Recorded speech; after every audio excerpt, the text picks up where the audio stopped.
ಇದು ವಿಶೇಷತೆ ಅಂದ್ರೆ ಎಲ್ಲಾ ಬೇವಿನಲ್ಲೇ ಈ ತುಂಬಾ ಕಹಿ ಬರುತ್ತೆ, ಬಾಯಿಗೆ ಕೂಡಲೇ ತಡೆಯಕ್ಕಾಗಲ್ಲ ಆ ಲೆವೆಲ್ ಕಹಿ ಬರುತ್ತೆ. ಬಟ್ ಆದ್ರೆ ಈ ಬೇವಿನೆಲೆ ಅಷ್ಟು ಕಹಿ ಬರಲ್ಲ. ಅಂದ್ರೆ ಇದು ಸಾವಿರಾರು ವರ್ಷದ ಇತಿಹಾಸದ ಬೇವಿನ ಮರ. ನೋಡಿ ಯಾವ ಲೆವೆಲ್ ಅಲ್ಲಿ ಇದೆ ಈ ಬೇವಿನ ಮರ.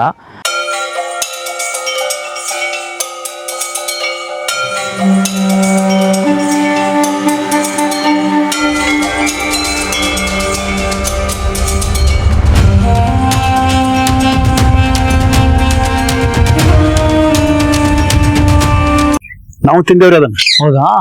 ಬಂದವ್ರಲ್ಲ ತಿಂದ ಹಾಕಿದ್ರಿ ಮೊದಲ್ರಿ. ಆ ಟುನಿ ಕಟ್ ಮಾಡಿದ್ರಿ ಅದನ್ನ ನಾವು ಸಣ್ಣವ್ರಿದ್ದವಾಗ.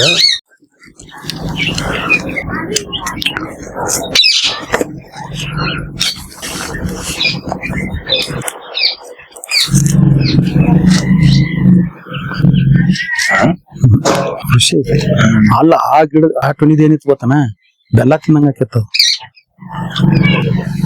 ನಾವು ಮೊದಲು ಸಣ್ಣದಿರ್ತಾವ ಹಿಂಗ ಹರದ ಬಾಯಿ ಹಾಕೋತಿ.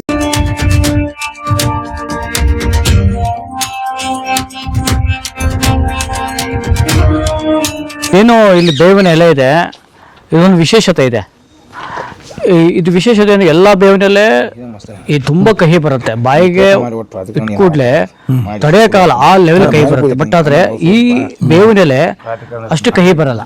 ಅಂದ್ರೆ ಇದು ಸಾವಿರಾರು ವರ್ಷದ ಇತಿಹಾಸದ ಬೇವಿನ ಮರ. ನೋಡಿ ಯಾವ ಲೆವೆಲ್ ಅಲ್ಲಿ ಇದೆ ಈ ಬೇವಿನ ಮರ. ಇದೇ ಆ ಜಮೀನಲ್ಲಿ, ಅವ್ರ ಸ್ವಂತ ಜಮೀನಲ್ಲೇ ಇರುವಂತ ಈ ಬೇವಿನ ಮರ ಇದು. ನೋಡಿ ನಾನು